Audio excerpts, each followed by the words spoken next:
In today's video, I'm going to teach you how to update your email address in Asana. By the end, you'll know exactly how to add a new email, verify it, set it as your primary contact, and remove the old one if you no longer need it. First, log into your Asana account using a desktop browser for the smoothest experience. Before you start, it's a good idea to make sure you can access both your current email inbox and the new one you plan to add. You'll need the new inbox shortly to complete verification, and having it ready saves time. If your account uses two-factor authentication, keep your device or authentication app close. Once you're in, go to your profile settings, look to the top right corner of Asana, click your profile photo or initials, and open your settings menu. This is where you control personal preferences, notifications, and account details. Next, open Account Settings and find the Email section. This area manages the addresses linked to your Asana identity. You should see your current primary email and an option to add another address.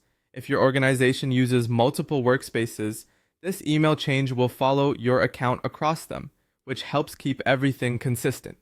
Now add your new email address.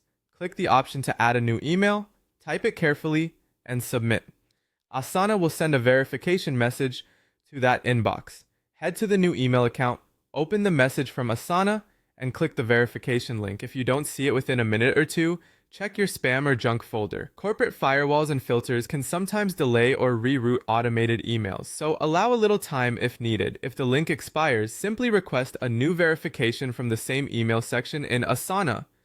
After verification, return to the email section in Account Settings and set the new address as your primary. This ensures that password resets, security alerts, and notifications go to the right place. You'll usually see a button or toggle to make it primary. Confirm when prompted.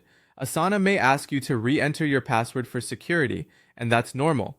If you want to remove the old email, you can do that now. Only do this after confirming the new address is verified and set as primary. Removing the old one helps reduce confusion and keeps your account secure, especially if you're losing access to that inbox. That's it. You've logged in, opened your profile settings, accessed account settings, added and verified a new email, set it as primary, and remove the old one if desired.